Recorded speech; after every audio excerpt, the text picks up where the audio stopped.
Achievement Award tonight to one of our most amazing club members. This incredible honor is presented to only those that exemplify the Rotary motto of service above self, the Rotary's four-way test, Rotary's 5 avenues of service, which is club service, vocational service, community service, international service, and youth service. And I think we've hit the money tonight. While tonight's honoree meets and exceeds all those requirements, his impressive record of service pales in comparison to his personal character traits that have served as a model for our club members and community at large for so many years. I recently reached out to our club members to request that they share a few comments, memories about tonight's honoree, and here is just a few of those comments. A gentleman, a man of integrity, a selfless man. You epitomize the goodness in Kashmir. He is so kind with both his actions and words. I admire the example that you live each and every day. You inspire me. We have all been impacted by his compassionate heart and steady dedication. Selfless individual who always changes the conversation that focuses on himself to the focus on others. He is a fierce intellect which leads an incredible curiosity about others, including how they are doing.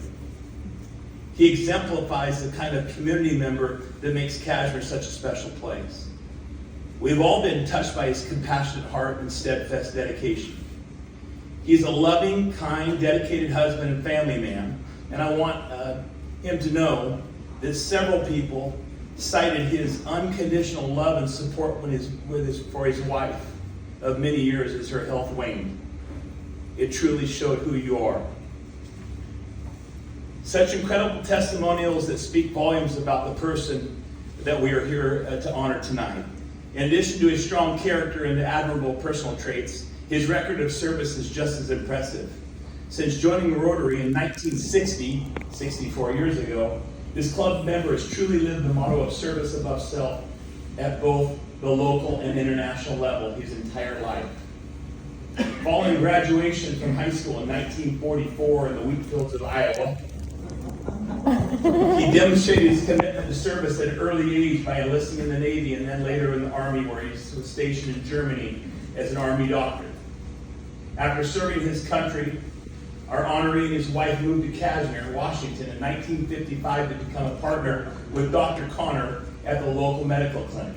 In this capacity, he served for our community and thousands of patients, including many in this room tonight, for over 40 plus years until his retirement. He was truly Kashmir's family doctor. Throughout his professional career and in retirement, our honoree continued to serve. A few examples include, and there's too many to cite, he was a longtime member of the Kashmir Tree Committee, 35 plus years as an Arbor Day volunteer, active involvement with the Schlam Douglas Land Trust, active member of the Methodist Church, including missionary work in Jamaica and other places. And I won't speak about your trip up the Amazon when you were greeted by some natives with not too many clothes on. I think really He's actively involved in the Scout program. He served as a ski patrolman on the Mission Ridge, etc., and so much more. More Rotary-specific examples include the Shelter Box Project for emergency family shelters, Solar Cooker Project multiple years, leader, advocate, and champion for our club, district, and international efforts to support the eradication of polio. Personal crusade to eliminate noxious weeds in our community, country, and my backyard.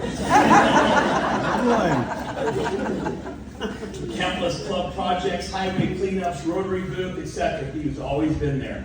These are just a few examples of his incredible service. In closing, I'd like to share a couple of poems, and Tracy's going to get the second one for me, that we believe that best describe the honoree. The first poem is from Ralph Waldo Emerson, entitled Success. Success. To laugh often and love much. To win the respect of intelligent persons and the affection of children. To earn the appreciation of honest citizens and endure the betrayal of false friends. To appreciate beauty. To find beauty in others.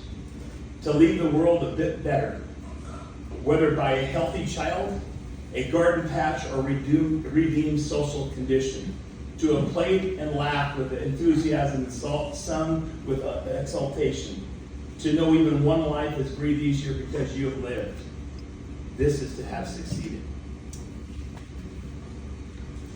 The second poem that was submitted by Susie here, I'd like to have Tracy come up and read. It's entitled The Family Doctor.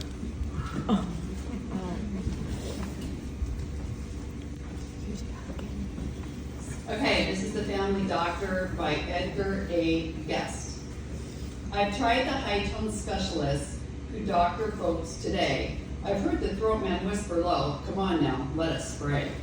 I've sat in fancy offices and waited long my turn, and paid for 15 minutes what it took a week to earn. But while these scientific men are kindly one and all, I miss the good old doctor that my mother used to call. The old-time family doctor. Oh, I'm sorry that he's gone. He ushered us into the world, and he knew us every one. He didn't have to ask a lot of questions, for he knew our histories from birth and all the ailments we've been through. And though as children small, we feared the medicines he'd send, the old-time family doctor grew to be our dearest friend. No hour too late, no night too rough for him to heed our call. He knew exactly where to hang his coat up in the hall. He knew exactly where to go, which room upstairs to find the patient he'd been called to see, and saying, "Never mind, I'll run up there myself and see what's causing all the fuss." It seems we grew to look and lean on him as one of us. He had a big and kindly heart, a fine and tender way, and more than once I've wished that I could call on him today. The specialists are clever men and busy men, I know, and haven't time to doctor as they did long years ago. But someday he may come again, the friend that we all can call, the good old family doctor who will love us one and all. Ed, will you come forward, sir?